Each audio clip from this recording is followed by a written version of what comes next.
Priestesses in the Church by C.S. Lewis. Originally published under the title Notes on the Way in Time and Tide, Volume 34, August 14, 1948. It was subsequently reprinted with the above title in the posthumous God in the Dock book, published by William B. Erdman's, Grand Rapids, Michigan. "I should like balls infinitely better," said Caroline Bigley, "if they were carried on in a different manner. It would surely be much more rational if conversation instead of dancing made the order of the day." "Much more rational, I dare say," replied her brother, "but it would not be near so much like a ball." We are told that the lady was silence, yet it could be maintained that Jane Austen has not allowed Bingley to put forward the full strength of his position. He ought to have replied with a distinguo. In one, since conversation is more rational, for conversation may exercise the reason alone, dancing does not. But there is nothing irrational in exercising other powers than our reason. On certain occasions and for certain purposes, the real irrationality is with those who will not do so. The man who would try to break a horse or write a poem or beget a child by pure syllogizing would be an irrational man, though at the same time syllogizing is in itself a more rational activity than the activities demanded by these achievements. It is rational not to reason, or not to limit oneself to reason in the wrong place. And the more rational a man is, the better he knows this. These remarks are not intended as a contribution to the criticism of Pride and Prejudice. They came into my head when I heard that the Church of England was being advised to declare women capable of priests' orders. I am indeed informed that such a proposal is very unlikely to be seriously considered by the authorities. To take such a revolutionary step at the present moment, to cut ourselves off from the Christian past, and to widen the divisions between ourselves and other churches by establishing an order of priestesses in our midst, would be an almost wanton degree of imprudence, and the Church of England herself would be torn to shreds by the operation. My concern with the proposal is of a more theoretical kind. The question involves something even deeper than a revolution in order. I hate every respect for those who wish women to be priestesses. I think they are sincere and pious and sensible people. Indeed, in a way, they are too sensible. That is where my dissent from them resembles Bingley's dissent from his sister. I am tempted to say that the proposed arrangement would make us much more rational, but not near so much like a church. For at first sight, all the rationality in Carol Bingley's sense is on the side of the innovators. We are short of priests. We have discovered in one profession after another that women can do very well all sorts of things which were once supposed to be in the power of men alone. No one among those who dislike the proposal is maintaining that women are less capable than men of piety, zeal, learning, and whatever else seems necessary for the pastoral office. What, then, except prejudice, begotten by tradition, forbids us to draw on the huge reserves which could pour into the priesthood if women were here, as in so many other professions, put on the same footing as men?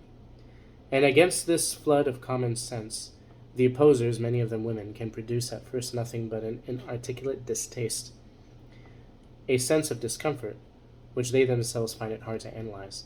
That this reaction does not spring from any contempt for women is, I think, plain from history. The Middle Ages carried their reverence for one woman to a point at which the charge could be plausibly made that the Blessed Virgin became in their eyes almost a fourth person of the Trinity. But never, so far as I know, in all those ages was anything remotely resembling a sacerdotal office attributed to her. All salvation depends on the decision which she made in the words Ecce Anesiae.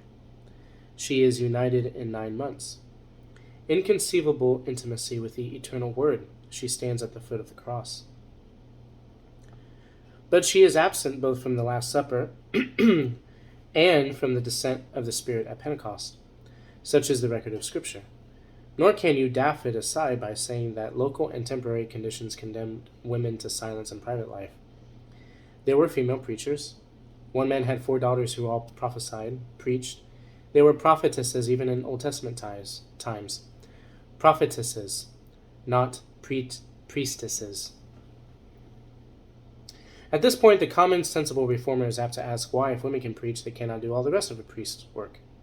This question deepens the discomfort of my side. We begin to feel that what really divides us from our opponents is a difference between the meaning which they and we give to the word priest. The more they speak, and speak truly, about the competence of women in administration, their tact and sympathy as advisors, their national talent for visiting, the more we feel that the central thing is being forgotten. To us, a priest is primarily a representative, a double representative, who represents us to God and God to us. Our very eyes teach us this in the church. Sometimes a priest turns his back on us and faces east. He speaks to God for us. Sometimes he faces us and speaks to us for God. We have no objection to a woman doing the first. The whole difficulty is about the second. But why? Why should a woman not in this sense represent God? Certainly not because she is necessarily or even probably less holy or less charitable or stupider than a man. In that sense, she may be as God-like as man, and a given woman much more so than a given man. The sense in which she cannot represent God will perhaps be plainer if we look at the thing the other way around. Suppose a reformer stops saying that a good woman may be like God and begins saying that God is like a good woman. Suppose he says that we might as well just pray to our Mother which art in heaven as to our Father.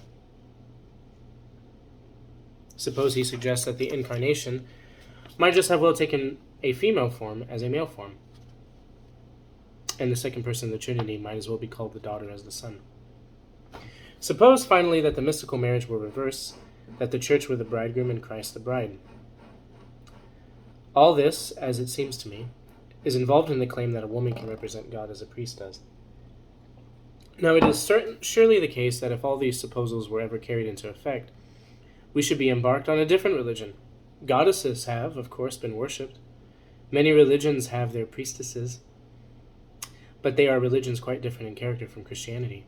Common sense, disregarding the discomfort, or even the horror which the idea of turning all of our theological language into the feminine gender arouses in most Christians, will ask, why not?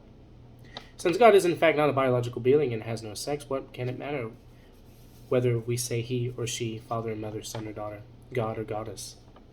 But Christians think that God himself, has taught us how to speak of him.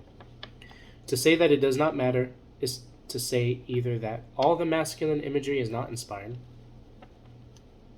is merely human in origin, or else that, though inspired, it is quite arbitrary and unessential, and this is surely intolerable. Or, if tolerable, it is an argument not in favor of Christian priestesses, but against Christianity. It is also surely based on a shallow view of imagery. Without drawing upon religion, we know from our poetical experience that image and apprehension cleave closer together than common sense is here prepared to admit. That a child who has been taught to pray to a mother in heaven would have a religious life radically different than that of a Christian child. And as image and apprehension are in an organic unity, so, for a Christian, are human body and human soul. The innovators are really implying that sex is something superficial and irrelevant to the spiritual life. To say that men and women are equally eligible for a certain profession is to say that for the purposes of that profession their sex is irrelevant. We are, within that context, treating both as neuters.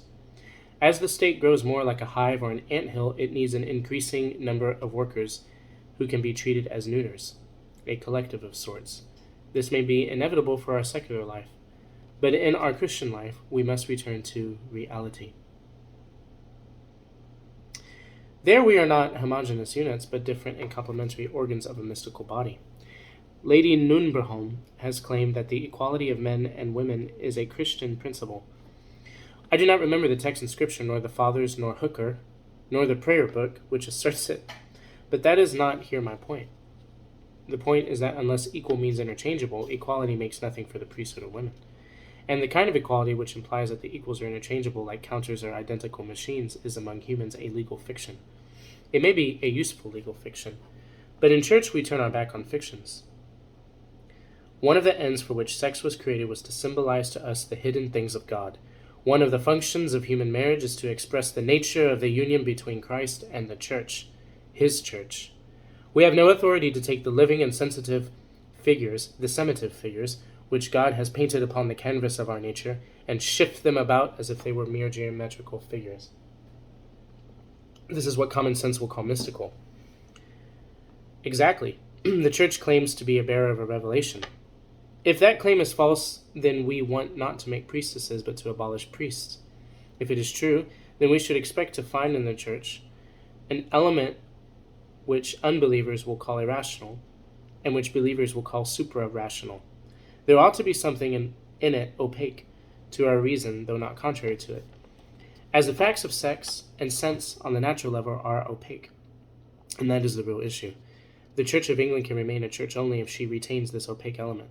If we abandon that, if we retain only what can be justified by standards of prudence and convenience at the bar of enlightened common sense, then we exchange revelation for that old wraith, natural religion. It is painful, being a man, to have to assert the privilege or the burden which Christianity lays upon my own sex. I am crushingly aware how inadequate most of us are in our actual and historical individualities to fill the place prepared for us, but it is an old saying in the army that you salute the uniform, not the wearer. Only one wearing the masculine uniform can, provisionally, and till the Perusia, represent the Lord to the Church, for we are all corporately and individually feminine to him. We men may often make very bad priests. That is because we are insufficiently masculine. It is no cure to call in those who are not masculine at all. A given man may make a very bad husband. You cannot mend matters by trying to reverse the roles. He may make a bad male partner in a dance. The cure for that is that men should more diligently attend dancing classes. Not that the ballroom should henceforth ignore distinctions of sex and treat all dancers as neuter. That would, of course, be eminently sensible, civilized, and enlightened, but once more, as in the Jane Austen book, Pride and Prejudice said, not near so much like a ball. And this parallel between the church and the ball is not so fanciful as some would think. The church ought to be more like a ball than it is like a factory or a political party. Or to speak more strictly, they are at this circumference, and the church at the center, and the ball comes in between. The factory and the political party are artificial creations. A breath can make them as a breath has made. In them we are not dealing with human beings in their concrete entirety, only with hands, or voters. I am not, of course, using artificial in any derogatory sense. Such artifices are necessary, but because they are our artifices, we are free to shuffle, scrap, and experiment as we please. But the ball exists to stylize something which is natural, and which concerns human beings in their entirety, namely, courtship. We cannot shuffle or tamper so much. With the church we are farther in, for there we are dealing with male and female, not merely as facts of nature, but as the live and awful shadows of reality utterly beyond our control and largely beyond our direct knowledge. Or rather, we are not dealing with them, as we shall soon learn if we meddle. They are dealing with us.